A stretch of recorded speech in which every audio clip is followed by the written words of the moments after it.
Assalamu alaikum. I hope that all of you are fine and doing very very great. I am Dr. Mahir Javed, clinical dermatologist. तो सबसे पहले आप लोगों को बहुत बहुत बहुत ज़्यादा रमज़ान मुबारक। आई एम रियली सॉरी कि वीडियोस जो है वो थोड़ी लेट हो गई क्योंकि मैं थोड़ी बिजी थी, लेकिन इंशाल्लाह मेरी कोशिश रहेगी कि जैसे मैं वीकली बेसिस पे आपके लिए वीडियोस अपलोड करती हूँ, इन्फॉर्मेशन लेके आती हूँ, इंशाल्लाह वो लेके आती रहूँ। ठीक है, और आपको बहुत ज़्यादा रमज़ान मुबारक फिर से।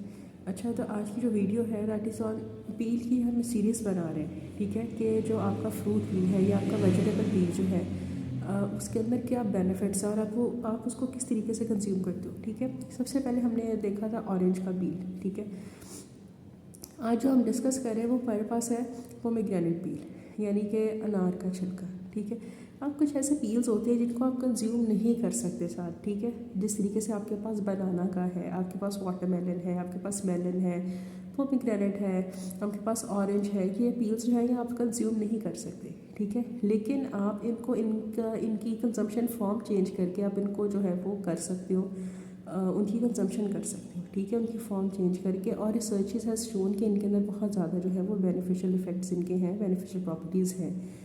ठीक है, और इवन डिफरेंट डिजीज़ के साथ इनका लिंक जो है वो रिसर्चेस जो है वो ये बताती हैं। तो आज जो हमारे पास है दैट इज़ पोमेग्रेनेट पील। देखिए, पोमेग्रेनेट पील को सबसे पहले तो मैं आपको एक तरीका शुरू से हम चलेंगे कि आप इसको ड्राई कैसे कर सकते हो, आप इसको किस तरीके से किस फॉर्म में ले सकते हो। ठीक है, और ये वो चीज़ें हैं जिनको पहले मैंने ख़ुद अप्लाई किया। ठीक है, आप बहुत लार्ज स्केल के ऊपर नहीं करते कि भाई बहुत सारी चीज़ें आपने करके रख ली, लेकिन ये है कि जब आपको पता चल गया, आपको किसी ने बता दिया कि हाँ ये चीज़ बहुत अच्छी है या इसके ये बेनिफिशियल इफ़ेक्ट्स हैं, तो फिर आप उसको लार्ज क्वांटिटी के अंदर उसका प्रोसेस से गुजार के तो आप उसको स्टोर कर सकते हो। ठीक है, तो पोमेग्रेनेट पील को कैसे किया, सबसे पहले आप ये कर लो, एक ही चीज़ समझ लो कि जब वो ड्राई होता है ना तो उसको ग्राइंड करना या उसको पीसना बहुत मुश्किल है। ठीक है, तो यूजुअली आप उसको पिसवाते हो बाहर से, और जिस तरीके से मैंने घर में पीसा था, लेकिन मेरी कुछ जो फ्रेंड्स हैं उन्होंने ये किया कि जो आपके होते हैं जिस तरह हर्बलिस्ट वगैरह होते हैं, हर्बलिस्ट नहीं, जिस तरह पंसार की दुकान जो होती है वहाँ से ये ईजिली पिस जाते हैं, उनके कुछ मशीन्स पड़ी होती हैं, मुझे एग्जैक्टली नहीं पता इसलिए मैं आपको ये नहीं बता सकती। ठीक है, मैंने घर में किया था। घर में आप कैसे करते हो कि आप अनार लेके आते हो, आप उसको थॉरली वॉश करते हो, ऑब्वियसली उसका कोई जो है वो ना हो रिमेनिंग चीज़ें। अच्छा, उसका जो लिड है, जो क्राउन जो उसका बना होता है, आप उसको बीच में ऐड करना चाहो तो नो इशू, आप कर सकते हो, उसके अंदर भी वही प्रॉपर्टीज़ है। लेकिन अगर आप घर में कर रहे हो तो वो आपकी ग्राइंडर में ना होगा नहीं, उसका जो ग्राइंडर का आपके ब्लेड है उसको डैमेज होने के चांसेस बहुत होते हैं, वो बीच में होता नहीं है, उसको थोड़ा थोड़ा हो जाता है। तो आप कोशिश करो जो उसका लिड है, जो पोमेग्रेनेट का जो आपके पास बना होता है ऊपर क्राउन की तरह का, आप उसको रिमूव कर लो, आप उसको डिस्कार्ड कर दो। ठीक है, अगर आप करना चाहते हो तो आप कर लो। ठीक है, उसको ये होगा कि आप उसमें से निकाल के ना उसका जो वाइट पार्ट अंदर है वो भी रहने दो।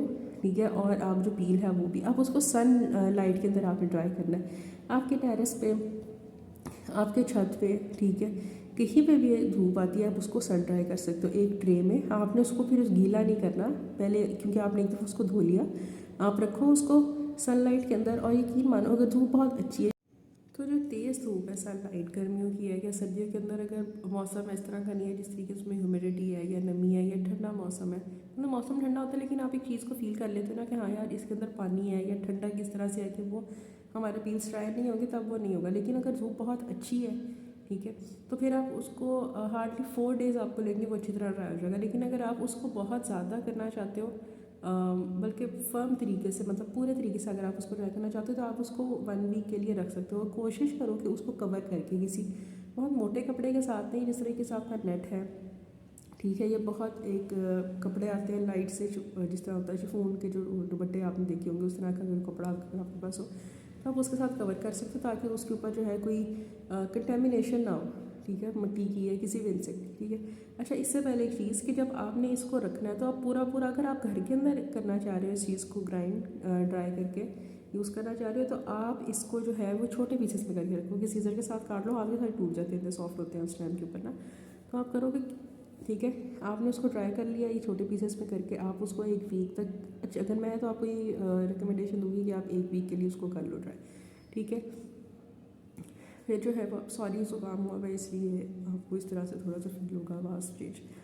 तो आपने उसको ड्राई कर लिया, अब आपने उसको ग्राइंड करना है। ठीक है, आप लेके आओ, ठीक है, अपने पील्स को एक जगह, फिर कोशिश करो कि आपकी जिस प्लेट पे, जिस बाउल में आप उसको निकाल रहे हो, वो जो है वो ड्राई हो या आप उसको ड्राई कर लो उस टाइप के ऊपर, वो गीला ना हो, ठीक है। उसके अंदर आप रखो और थोड़े थोड़े करके आपके ग्राइंडर पे डिपेंड करता है, कुछ लोगों के जो है वो स्टील के होते हैं, कुछ लोगों के जो है वो ग्लास के होते हैं, लेकिन मैं आपको ये रिकमेंडेशन दूंगी कि आप उसको थोड़ा थोड़ा करके ग्राइंड करो। अच्छा, आपने ग्राइंड करके रख लिया तो उसका पाउडर बनेगा, जो पाउडर को ना थोड़ा मोटा मोटा होगा, ग्रेन्यूल्स फॉर्म के अंदर होगा, ठीक है। अच्छा, इसके आप इसको ऐसे भी यूज़ कर सकते हो सिंपली, अगर आप इसे दूसरे पर्पज़ के लिए यूज़ कर रहे हो, दूसरे पर्पसेस मैं आपको बताऊंगी कि क्या है, ठीक है।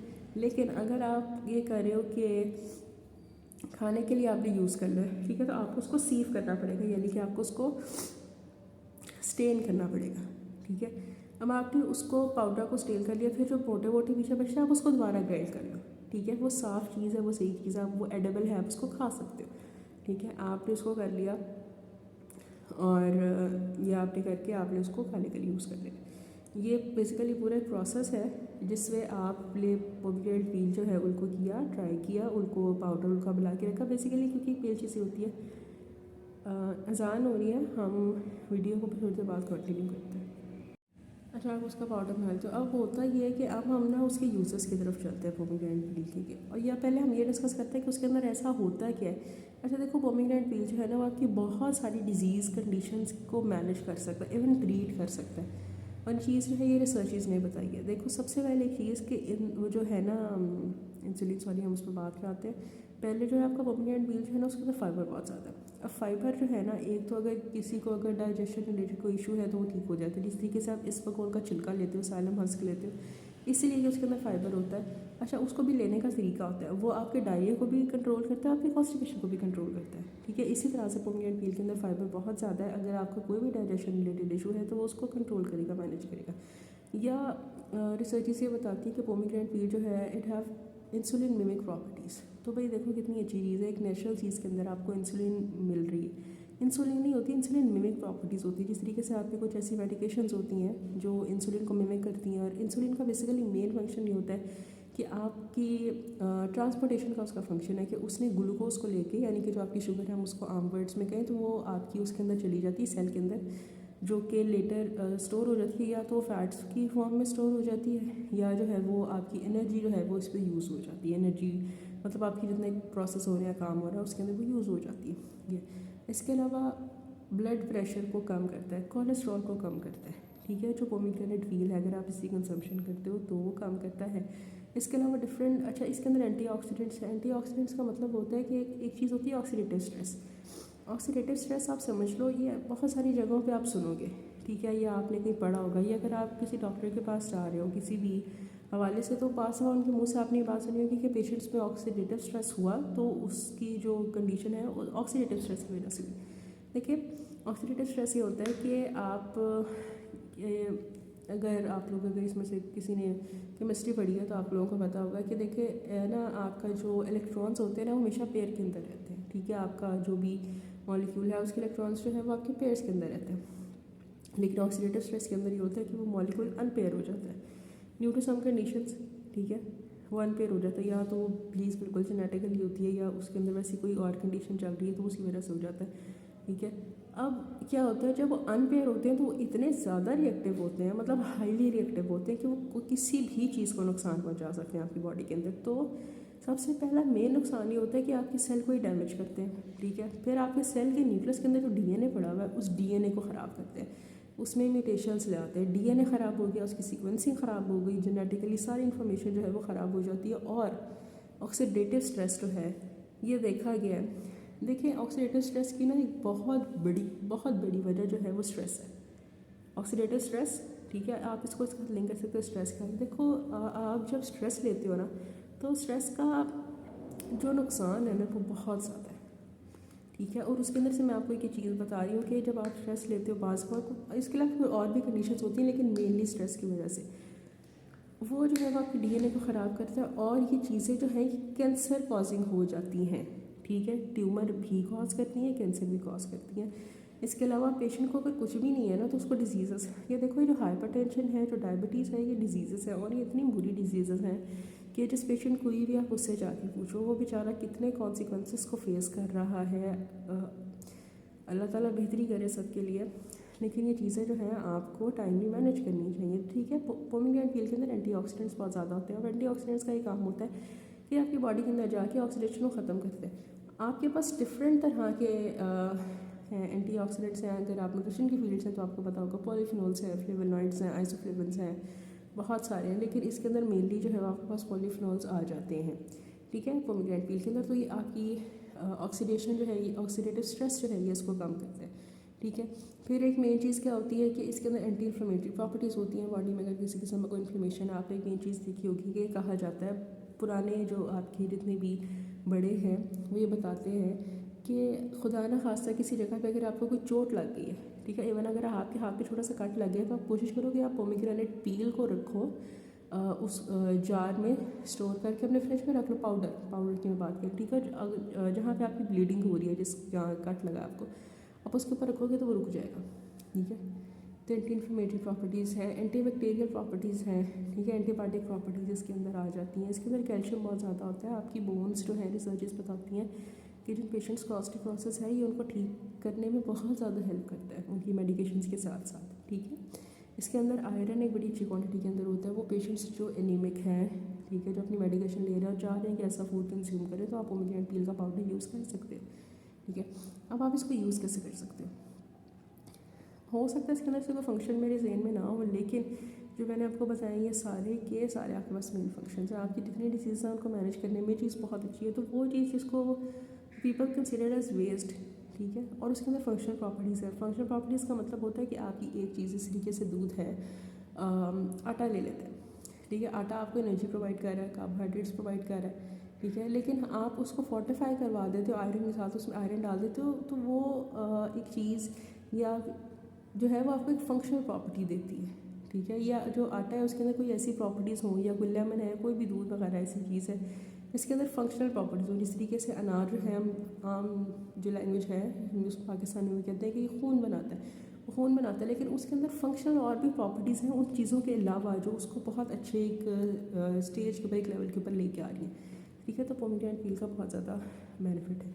अब आप इसको कंज्यूम कैसे कर सकते हो? देखो, मैंने आपको बताया था कि जब आप पाउडर इसका बना लोगे, सीव कर लोगे, आप इसको स्टोर कर लो, ठीक है। आप इसको अपनी रोटी में करके कर सकते हो। यकीन मानो इसकी रोटी का कलर थोड़ा चेंज होता है, मैंने खुद बना के देखी है। अगर मेरे पास कोई पिक्चर होगी तो मैं आपके साथ यहाँ पे शेयर कर दूँगी, या पिक्चर तो है, अगर याद रहा तो आपके साथ मैं शेयर कर दूँगी, या इंस्टाग्राम पे आपके साथ शेयर कर दूँगी, वरना मैं आपको एक मेन चीज़ बता दूँ। देखो, अगर आप में से किसी ने जो की रोटी खाई हुई है, बारले की रोटी खाई हुई है, जो लोग डायबिटिक पेशेंट्स हैं खाई हुई है, तो उसके अंदर एक मेन चीज़ होती है कि ना वो रोटी थोड़ी सी होती है ब्राउनिश कलर की, और वो ना टिकती नहीं है। मतलब आप उसको बहुत ज़्यादा, जिस तरह मुलायम आम रोटी होती है ना आपकी होल व्हीट की, वैसी वो नहीं होती है, ठीक है। तो उसी तरह से बिल्कुल ये बनती है। आप थोड़ा सा, मतलब थोड़ा कितना, अब आपकी जो स्टैंडर्ड वैल्यूज़ है ना, जो आपकी एक रोटी बनती है वो 80 ग्राम्स की होती है या 100 ग्राम्स की। स्टैंडर्ड आपकी 80 ग्राम की रोटी होती है, ठीक है। तो उसके अंदर मेन चीज़ आप ये कर सकते हो कि उसके अंदर 10 ग्राम्स, कितना, 10 ग्राम्स पोमीग्रेनेट पील डाल लो। अच्छा, डिफरेंट कंसनट्रेशंस होती हैं करने के लिए, लेकिन मेन चीज़ जो आपकी रिकमेंडेड है वो आप 10 ग्राम्स डाल लो पोमीग्रेनेट पील, और आप उसी वक्त करके उसको गूंद के थोड़ा सा, मतलब बनाने से थोड़ी देर टाइम पहले रखें, क्योंकि उससे प्रोटीन नहीं होती, आप करके खा लो। बहुत अच्छा सोर्स, जो चीज़ें मैंने आपको बताई वो सारी आपकी बॉडी के अंदर जा रही है। हाँ, उसकी रोटी थोड़ी सी ग्रे कलर की बनती है, क्योंकि वो उसके पील के कलर की वजह से थोड़ी वो जो है वो अनस्टेबल होती है। मतलब आपको अगर बिल्कुल वो हो फ्लैट सी प्यारी बनती है रोटी, बहुत उसकी होती है, मतलब। और एक मेन चीज़ ये कि उसका टेस्ट बिल्कुल फील नहीं होता। आप ये कहो कि आप एक रोटी के अंदर एक चीज़ फोर्टिफाई करवाए तो आपको कड़वा टेस्ट है, कुछ है, नहीं होता। यकीन माने चीज़ें मैंने खुद करके देखी। आप इसको डिफरेंट चीज़ों में ऐड कर सकते हो, ठीक है। आप कोई ब्रेड बना रहे हो, आप कोई कुकीज़ वगैरह बना रहे हो, आप उसके अंदर भी चीज़ों को ऐड कर सकते हो, लेकिन हाँ, इनका कलर थोड़ा चेंज हो जाएगा। और अगर ये चीज़ आप नहीं कर सकते, कुछ लोग उसको पानी के साथ भी कंज्यूम कर लेते हैं, तो यार इससे अच्छी क्या बात है, दूध के साथ कंज्यूम कर लेते हैं, ठीक है। दूध के साथ कर लो, दही के साथ कर लो, अच्छा कलर चेंज हो जाता है, कलर थोड़ा सा चेंज होता है, ठीक है। दही का इस तरीके से, दही में ना आप खाते तो आपको आफ्टर इफेक्ट थोड़ा सा ड्राई आता है, लेकिन आप कर सकते हो। और हाँ, इसका जो कलर है ना पोमीग्रेनेट पील का, ये ना ज़रा डिपेंड करता है कि आपके पास अनार कौन सा है। इसका दो ही कलर्स आते हैं, या तो बिल्कुल ज़रा ब्राउनिश सा कलर आता है, ठीक है, पाउडर बनाने के बाद, या रेड कलर आता है, कि आपके अनार के छिलके पर डिपेंड करता है। जिस तरीके से कंधारी अनार होता है तो उसका शुरू में अगर आपने फ्रेशली उसको कर लिया ना तो उसका रेड कलर आएगा, लेकिन अगर आपने उसको थोड़ी देर रख के रखा तो वो ब्राउन कलर आएगा। लेकिन उसमें ये चीज़ नहीं होती कि उसके अंदर से उसकी जो चीज़ें हैं वो लॉस हो जाएं, वो ऐसा बिल्कुल नहीं होगा। ठीक है, तो ये आप ना इस तरह से इसको कंज्यूम कर सकते हो, दही में डाल के कंज्यूम कर सकते हो। मैंने खुद करके देखा है। ठीक है, जो डायबिटिक पेशेंट्स हैं जो वेट लॉस करना चाह रहे हैं, बहुत अच्छी चीज़ है। फाइबर इसके अंदर बहुत ज़्यादा, एंटीऑक्सीडेंट्स बहुत ज़्यादा, आप इसको कंज्यूम कर सकते हैं। ठीक है, अच्छा कुछ लोग क्या करते हैं कि पोमीग्रेनेट पील का स्क्रब बना के लेते हैं उसके अंदर रोज़ वाटर डाल के, क्योंकि इसके अंदर एंटीऑक्सीडेंट्स हैं तो आपकी स्किन के लिए अच्छा। कैसे अच्छा? आपकी स्किन के ऊपर जो डेड सेल्स हैं, जो डेड स्किन की एक लेयर आ जाती है, ये उसको ख़त्म करता है। ठीक है, नॉर्मली आप थोड़ा सा बिल्कुल ले लो, 1 टेबल स्पून ले लो और उसके अंदर रोज़ वाटर डाल लो। अगर वो अवेलेबल नहीं है तो आप दही भी डाल सकते हो, आप दूध भी डाल सकते हो, आप हनी भी डाल सकते हो और आप पानी भी डाल सकते हो। ठीक है, लेकिन जो आपके लिए बहुत अच्छी चीज़ है वो रोज़ वाटर डाल लो। ठीक है, वो डाल के आप उसको स्क्रब करो, आपकी स्किन देखना जो डेड स्किन है वो उतरना शुरू हो जाएगी और आपकी स्किन ठीक होगी। कहीं पे दाने कहीं पे कोई इशू है तो वो सारा कुछ ठीक होना शुरू हो जाता है। और कुछ लोग जो वो ये करते हैं कि अपने तेल के अंदर, जिस तरीके कोई भी सरसों का तेल है, यूजली सरसों का कंज्यूम होता है यहाँ पे, कंज्यूम सॉरी बालों में अगर आप करते हो, लोग खाते भी हैं लेकिन जो लगाने के लिए अगर मैं आपसे बात करूँ तो उसके अंदर क्या करते हैं कि अनार के छिलकों को डाल के, वैसे ही ड्राई नहीं करते, नॉर्मल अनार के छिलकों को डाल के उस तेल के अंदर पका लेते हैं और करने के बाद फिर उस तेल को लगाते हैं। उससे क्या होता है, ये जो आपकी रूट्स है ना जो वाइट हुई होती हैं, या आपके बाल जो है उसके अंदर ना एक गंदी सा कलर आना शुरू हो जाता है। तो ये एक नेचुरल चीज़ है जो मैंने लोगों को ऑब्जर्व किया कि वो करते हैं। फिर उनसे पूछा कि भाई हाँ आप भी काम करते हो, तो वाकई वो ये काम करते हो। तो पोमीग्रेनेट पील के बहुत सारे फ़ायदे हैं, आप इसको कर सकते हो, इसको ले सकते हो। कंजप्शन फॉर्म्स मैंने आपको बता दी। तो आपको अगर कोई ऐसी चीज़ मिल रही है जो आपके लिए एक बड़ा अच्छा एक मैजिकल इफेक्ट लेके आ रही है तो भाई वाई नॉट। ठीक है, आप उसको बड़े अच्छे तरीके से कंज्यूम करो। और एक चीज़ याद रखो कि बीइंग अ मुस्लिम आप अपनी हर चीज़ को बिस्मिल्लाह से स्टार्ट करो। ठीक है, बिस्मिल्लाह पढ़ो, यकीन मानो उस चीज़ के अंदर। अगर आपको मैं आपको कैसे एग्जांपल दूँ कि अगर आपको 10 टाइम्स मिलना है ना एक चीज़, सपोज हम कर रहे हैं कि उसको उसके अंदर अगर आप उसको 100 टाइम्स आपको उसका मिलेगा, इफेक्ट मिलेगा। ठीक है, तो जब बिस्मिल्लाह पढ़ते ना तो आपको अनलिमिटेड मिलता है। ठीक है, तो आप अल्लाह ताला के नाम से चीज़ को शुरू करो। ठीक है, वो चीज़ आपकी बॉडी के अंदर जो है ना वो कभी ख़राब जाके ख़राबी पैदा नहीं करेगी। ठीक है, अल्लाह ताला के नाम के साथ चीज़ों को शुरू करो, अपने आप को अल्लाह ताला के साथ कनेक्ट करो, अपना भरोसा जो है वो अल्लाह ताला पे रखो। और कोई मुश्किल है, कोई परेशानी है, मेरी दुआ है कि अल्लाह ताला, मैं ख़ुद एक बड़ी गुनहगार बंदी हूँ लेकिन भाई क्या पता है किसकी दुआ लग जाती है। आप लोग बहुत सारे लोग मुझे देख रहे हो, मेरे लिए भी दुआ करना प्लीज़। और मेरी दुआ है कि लोगों की जो दुआ है अल्लाह ताला सब कबूल करे। ठीक है, और रोज़ों में अपने आप को अपनी एक प्रोडक्टिव जो है ना एक अपनी रिलीजन के साथ अपने आप को कनेक्ट कर लो कि भाई वो जो है ना, क्योंकि जो आपका रिलीजन है ना इस्लाम है, वो बस वो कमाल है यार, वो कमाल है। ठीक है, अपने आप को अल्लाह ताला के साथ कनेक्ट करो। कोई चीज़ नहीं समझ आ रही, वज़ू करो, कुरान पाक को खोलो, यकीन मानो अल्लाह ताला आपकी जो है वो आपकी चीज़ों का आंसर करता है। ठीक है, तो ये एक छोटा सा मैसेज था। अगर आपको वीडियो अच्छी लगी है तो काइंडली वीडियो को लाइक कर दें, शेयर कर दें, चैनल को सब्सक्राइब कर दें। और कोई चीज़ अगर आप पूछना चाहते हैं तो मेरे इंस्टाग्राम पे पूछ सकते हैं, कमेंट से पूछ सकते हैं। Thank you so much.